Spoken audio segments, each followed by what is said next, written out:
کانوں کا ذمہ لے. اور میرے دوست مجھ سے سوالات کرتے رہتے ہیں اور کافی سوالات آپ کے آتے ہیں. سو ایک ایسا سوال جو کہ میرے سامنے رکھا گیا اور میں اس کو آپ کے سامنے پیش کروں گا کہ نئی پیدائش کیا ہے, بورن اگین کیا ہوتا ہے, اور پانی کا بپتسمہ کیا چیز ہے, ہم کیوں بپتسمہ لیتے ہیں. مسیحیت میں ایک بہت بڑا جو ہے نشان ہے جو کہ بپتسمہ ہے, اور خاص طور پر ہم ٹریڈیشنل چرچز میں دیکھتے ہیں کہ کس طرح بچپن میں جو بچوں کو مخصوصیت کے لیے لے کر آتے ہیں اور ان کو بیپٹائز کیا جاتا ہے. کچھ لوگ اس کے لیے کرسننگ کا لفظ بھی یوز کرتے ہیں کہ کرسچن کیا جاتا ہے, یعنی کہ اس کو کرسچن بنا دیا جاتا ہے بچے کو. اور بعض لوگ جو ہیں وہ اس چیز پر بھی جو ہے وہ ایمان رکھتے ہیں کہ جب ہم بڑے ہو جاتے ہیں, جب ہم توبہ کر لیتے ہیں, ایمان لے کر آتے ہیں, جب ہم خدا کے حضور میں چلتے ہیں, تب جو ہے ہمیں جو ہے تیار ہونا ہے, اور بپتسمہ نشان ہے تیاری کا, اور جب ہم بپتسمہ لیتے ہیں وہ راست بازی کا نشان ہے. سو بائبل مقدس میں ایک چیز پر سب لوگ متفق ہیں کہ بپتسمہ لینا بہت ضروری ہے, اور بپتسمہ لینا جو ہے وہ مسیحیت کا ایک نشان ہے, مسیحی ہونے کا نشان ہے, اور اس سے ہماری روحانی زندگی اور یوں کہیں کہ ہماری میچورٹی کا شروع ہوتا ہے, ہماری ایک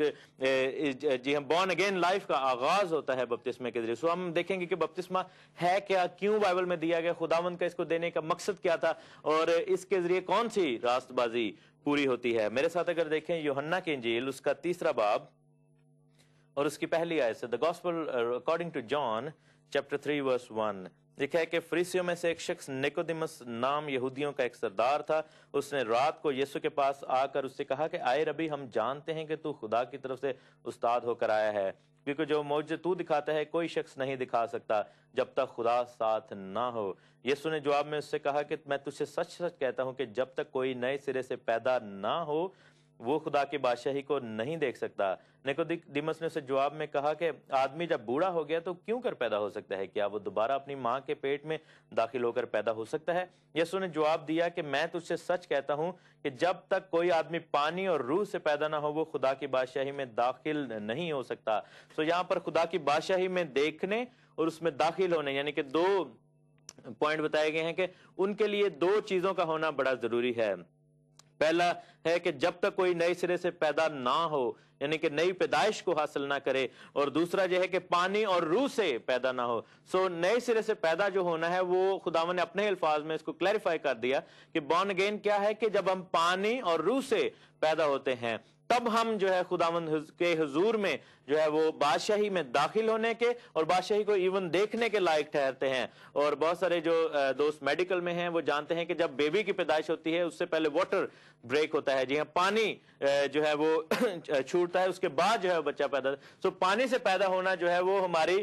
نئی پیدائش جو خداوند یسوع مسیح پر ایمان لانا, اس کے بعد جب ہم نئی زندگی کا آغاز کرتے ہیں تو پانی کا جو بپتسمہ ہے وہ ہماری زندگی کے آغاز کا نشان ہے. یعنی جب ہم پانی سے پیدا ہوتے ہیں بپتسمے کی حالت میں جاتے ہیں, جب ہم خداوند کے حضور میں بپتسمہ لیتے ہیں, مسیح میں شامل ہونے کا بپتسمہ, وہ ہماری پیدائش کا اعلان ہے کہ اب سے ہم جو ہے نئے سرے سے پیدا ہوئے. اور جب ہم روح میں پیدا ہوتے ہیں, یہ جو آگ کا بپتسمہ ہے, پاک روح کا بپتسمہ ہے, وہ ہماری روحانی میچورٹی کو ظاہر کرتا ہے کہ ہم اپنی پیدائش کے بعد کتنا جو ہے وہ گرو کر گئے ہیں, اور اب ہمیں جو ہے وہ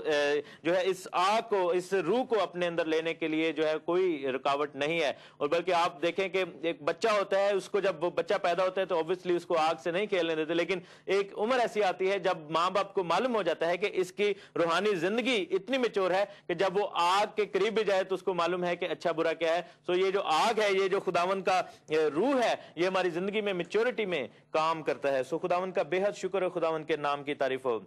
اب یہاں پر نیکودیمس نے ایک بڑا عجیب جو ہے وہ بات کی. نیکودیمس نے آ کر جو ہے وہ کہا کہ یہ کیسے ممکن ہے کہ انسان دوبارہ اپنی ماں کے پیٹ میں پڑ جائے اور دوبارہ جو ہے وہ پیدا ہو جائے. تو خداوند یسوع مسیح نے وہاں پر کہا ایک خوبصورت بات. اس نے خداوند یسوع مسیح نے, کیونکہ نیکودیمس کا جو سوچنے کا انداز تھا وہ ایک عام انسان کی بات تھی, حالانکہ وہ بہت بڑا اسرائیل کا استاد تھا. جو سنہیڈرین ہوتے تھے, 70 بزرگ ہوتے تھے, وہ ان کے اوپر جو ہے وہ استاد تھا, یعنی کہ وہ استادوں کا استاد تھا. وہ کہہ لیں کہ ربی ہاگدول تھا, یعنی کہ بڑا استاد تھا. اور خداوند یسوع مسیح نے اس سے کہا کہ جواب میں 10ویں آیت میں لکھا ہے کہ خداوند یسوع نے جواب میں ان سے کہا کہ بنی اسرائیل کا استاد ہو کر کیا تو ان باتوں کو نہیں جانتا؟ میں تجھ سے سچ سچ کہتا ہوں کہ جو ہم جانتے ہیں وہ کہتے ہیں، جسے ہم نے دیکھا ہے اسی کی گواہی دیتے ہیں، اور تم ہماری گواہی قبول نہیں کرتے۔ یعنی خداوند یسوع مسیح نے اس کو ایک پوائنٹ دیا کہ کیا بنی اسرائیل کا استاد ہو کر تو ان باتوں کو نہیں جانتا؟ اٹ مینس کہ خداوند یسوع مسیح